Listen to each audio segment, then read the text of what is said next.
Hello, my name is Tim Teal. I'm Director of Instrument Design for Martin Guitar, and I'm speaking to you today from our old North Street factory that was built in 1858. Coming to you today to show you these beautiful, iconic models.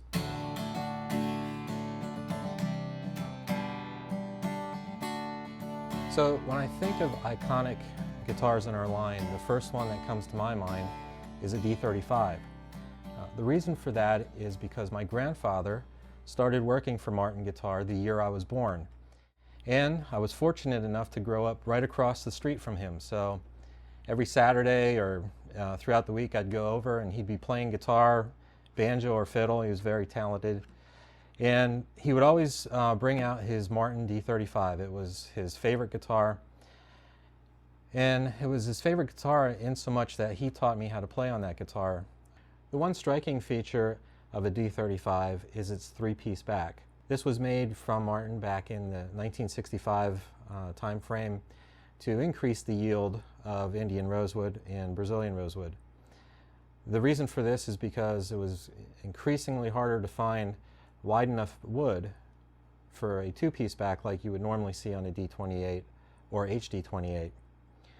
With this configuration, not only does it increase the yield of the wood we have and allow us to use smaller pieces, but it also adds a different and interesting aesthetic.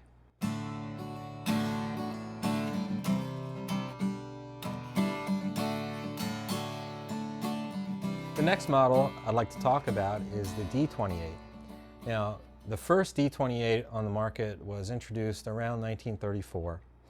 And over the years, some of the key features that changed on it was the bracing was scalloped and went to non-scallop bracing on this one. We also lost the herringbone inlay around the perimeter as the model evolved, and also the backstrip has changed too.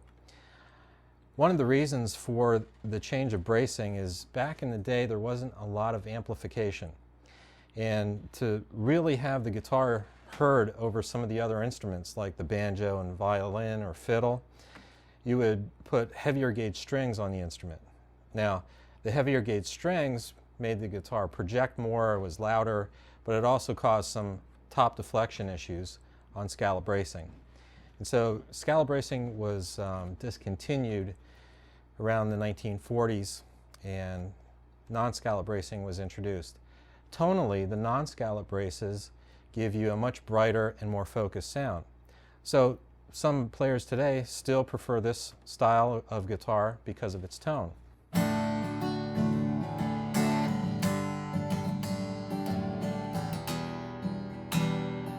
So this is the HD28 that was reintroduced as part of what the original D28 was.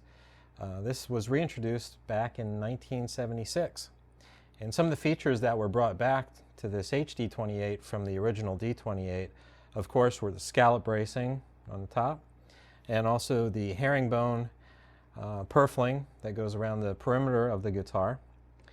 And on the back, we have the zigzag backstrip. This guitar, because of the scallop bracing, gives that very iconic, rich, bass boomy sound that people are really familiar with from the earlier guitars. So again, depending on your preference, you may decide that you want a clearer, tighter sound or a more robust, bassier sound. And you get that between the D28 and HD28.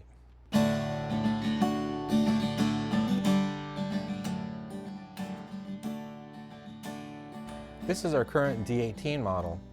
The big difference between this and the previous models we looked at is the back and side wood is made of solid mahogany.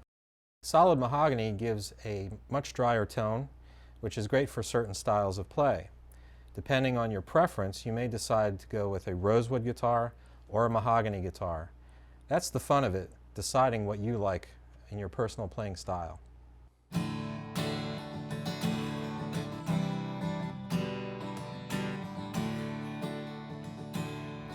This is our current D45 model. I remember as a kid, my grandfather would always talk about the D45. It was one of those guitars back then, and still today, to strive for. It was like reaching for that brass ring. Why do you say? Well, because the guitar is just a beautiful guitar. It's adorned with abalone pearl not only on the top, but also on the side and back.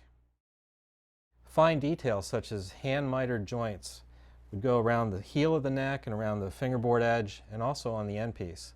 This takes a lot of time, a lot of craftsmanship. Tonally, the guitar, even though it shares the same bracing as a D28 or an HD28, has a very different sound to it. So we'd like to welcome you to visit us here in Nazareth and see our museum and take a wonderful factory tour. On the factory tour, you get to see all the craftsmen at work creating these fine instruments. Afterwards, you can visit our gift shop and actually have a chance to play some of these high-end Martin guitars in our picking parlor. So we look forward to seeing you. Please come soon.